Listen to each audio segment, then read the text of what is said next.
Welcome to Democracy Now!, democracynow.org, the War and Peace Report. I'm Nermeen Sheikh.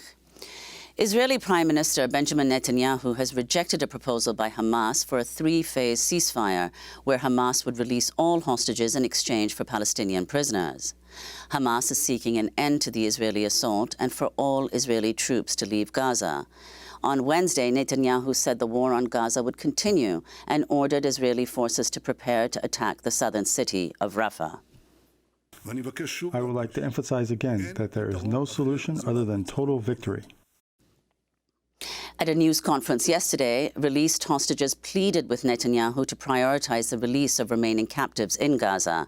This is Adina Moshe, a 72-year-old grandmother who'd been held hostage in Gaza for 49 days.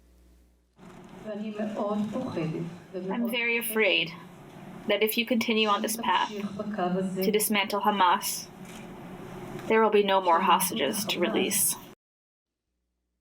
Despite Netanyahu's vow to continue the assault on Gaza, truce negotiations are continuing. A Hamas delegation is in Cairo today for talks with mediators from Egypt and Qatar. U.S. Secretary of State Antony Blinken has wrapped up his Middle East trip after visiting Israel and the occupied West Bank, where he was met by Palestinian protesters. Health officials in Gaza say Israeli attacks since October 7th have now brought the death toll to nearly 28,000. This comes as the UN is warning the risk of famine in Gaza is, quote, increasing by the day. The Palestine Red Crescent Society says they still have no news about 6-year-old Hind and two of the group's rescue workers who disappeared 10 days ago while attempting to reach her. The child was last heard from while in a car which came under attack by Israeli fire. 6 of her relatives were killed while in the vehicle. Hind's mother spoke out this week, imploring international actors to help locate her missing child. Every second I wait for my daughter. If we hear an ambulance, we think it's Hind. If we hear people coming over, we think it's Hind. Every crash, every gunshot, every bombing, every missile I hear, I think if it's happening next to my daughter, or directly to her, or to the medics that went to her. Earlier today, the Palestine Red Crescent Society said another member of its rescue team, Mohammed al-Omari, was killed, bringing the total number of its aid workers killed by Israel's attacks to 12. Meanwhile, the family of a Palestinian-American woman is calling on U.S. officials to help free Samahir Ismail after she was forcibly taken from her home by Israeli soldiers in the occupied West Bank in the middle of the night Monday. Ismail is a resident of Louisiana. Her Congress member, Troy Carter, said Tuesday he's contacted the U.S. Embassy and the State Department in hopes of securing her release. In news from Iraq, the United States has assassinated a senior commander of Kataib Hezbollah militia. A U.S. drone attack in Baghdad reportedly killed Abu Bakr al-Sadi and 2 other members of the Iran-aligned group, which the U.S. believes was involved in the recent drone strike on a base in Jordan that killed 3 American troops. The government of Iraq condemned the U.S. drone strike as a, quote, clear aggression and violation of Iraqi sovereignty. Meanwhile, Israel attacked the Syrian city of Homs on Tuesday. According to the Syrian Observatory for Human Rights, the attack killed 10 people, including at least 6 civilians.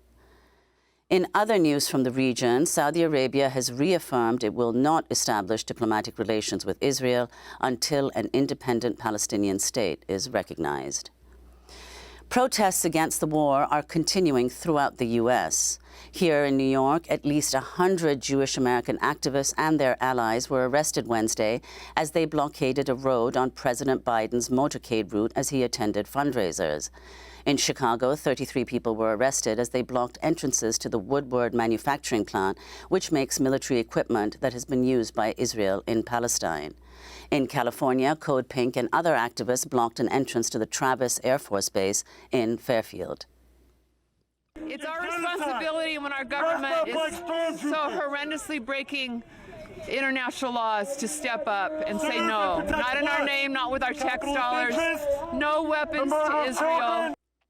Code Pink activists who were arrested during a previous action at the Travis base will be arraigned later this month. The Senate adjourned Wednesday after failing to advance the contentious $118 billion border package.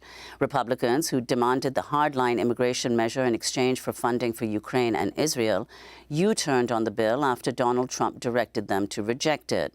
Senate Majority Leader Chuck Schumer slammed Republicans and Trump for sowing chaos in legislative business.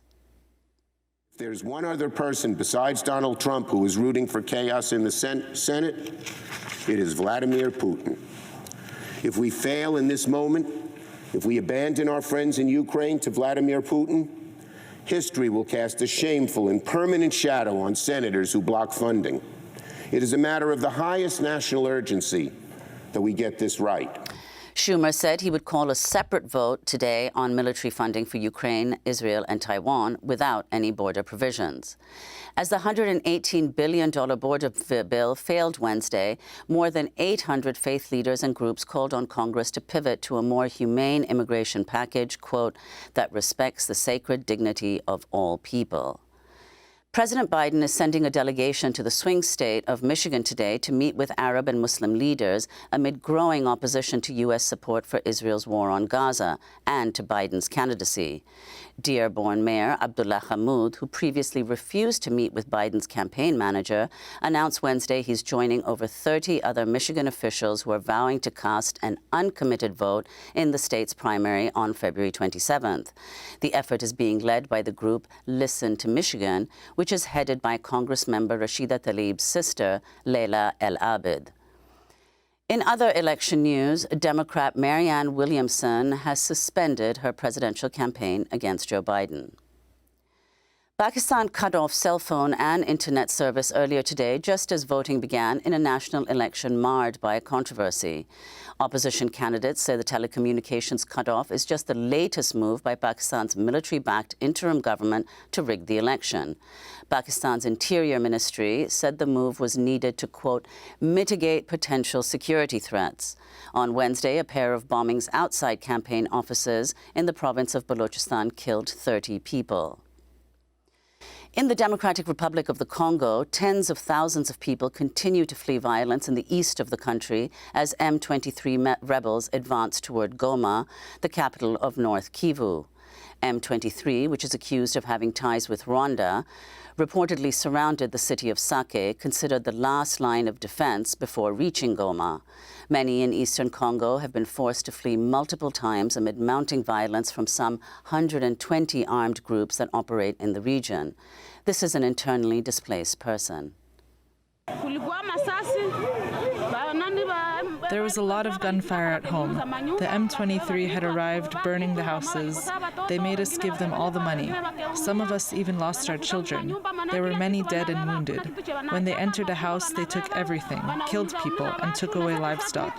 That's what made us flee from our home to here in Sake. At the beginning of last week, we fled from Shonga to Kirosha, and it was on Sunday that we left Kirosha to come here. During a soccer match this week at the Africa Cup of Nations, the DRC's national team sought to bring attention to the largely ignored humanitarian disaster back home. Players held one hand in front of their mouths while pointing two fingers to their temples during Congo's national anthem. The Environmental Protection Agency announced it's tightening regulations on soot. Breathing in excess fine particulate matter can lead to asthma attacks, cancer, and heart and lung disease. It's been linked to anywhere from tens of thousands to hundreds of thousands of premature deaths in the U.S. per year. The new rule will lower the amount of allowed fine particulate matter in the air from 12 micrograms per cubic meter to 9 micrograms. And scientists from the European Union say average global temperatures over the past 12 months exceeded 1.5 Celsius above pre-industrial levels for the first time, marking a grim new milestone in the climate crisis. Scientists say last month was the hottest January ever recorded. Temperature records have now been broken for 8 months in a row. And those are some of the headlines. This is Democracy Now!, democracynow.org, The War and Peace Report.